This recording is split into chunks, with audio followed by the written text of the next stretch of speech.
മാക്സ്7 Dammam club വിജയകരമായ 100ാം ദിനാഘോഷം സംഘടിപ്പിച്ചു. ക്ലബ്ബ് അംഗങ്ങൾ ഒരുമിച്ചുകൂടി മധുരം പങ്കിട്ടും സമൂഹ വ്യായാമം നടത്തിയും ആഘോഷത്തിൽ പങ്കാളികളായി. ക്ലബ്ബിനെക്കുറിച്ചുയർന്ന വിവാദങ്ങൾ അടിസ്ഥാനരഹിതമാണെന്ന് സംഘാടകർ പറഞ്ഞു.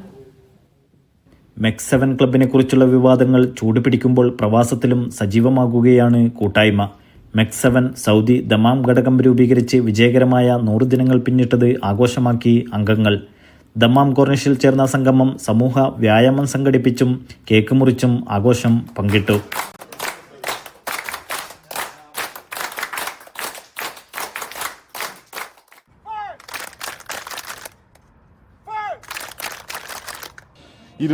ആളുകളുണ്ട്.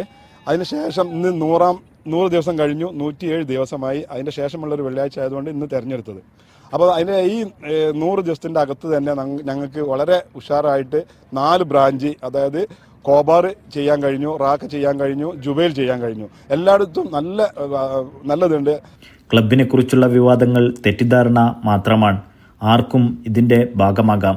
പ്രവർത്തനങ്ങളെക്കുറിച്ച് വിവാദങ്ങൾ ഉണ്ടാക്കുന്നവരെയും സ്വാഗതം ചെയ്യുന്നതായും സംഘാടകർ പറഞ്ഞു. ഇതിലേക്ക് വരാൻ ഞങ്ങളെ ഈ കൂട്ടായ്മയിൽ അറബികളുണ്ട്, മൊറോക്കക്കാരുണ്ട്, ഇന്ത്യകളുണ്ട്, എല്ലാവരും ഉണ്ട്. അപ്പോൾ എല്ലാവർക്കും കൂടി യോജിക്കാൻ പറ്റിയ ഒരു പ്ലാറ്റ്ഫോമാണ്. അതുപോലെ തന്നെ ഇതിൽ ഒരു രാഷ്ട്രീയമല്ല, പല രാഷ്ട്രീയക്കാരും നിൽക്കുന്നവരൊക്കെ ഓരോ രാഷ്ട്രീയക്കാരാണ്, മതമില്ല ഇതിൽ.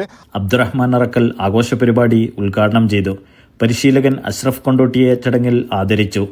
ഡോക്ടർ രാജീവൻ ആരോഗ്യ ബോധവൽക്കരണം നടത്തി. ആലുക്കുട്ടി ഒളവട്ടൂർ, കബീർ കൊണ്ടോട്ടി, ഗഫൂർ, നൌഷാദ് ഇരിക്കൂർ എന്നിവർ സംസാരിച്ചു.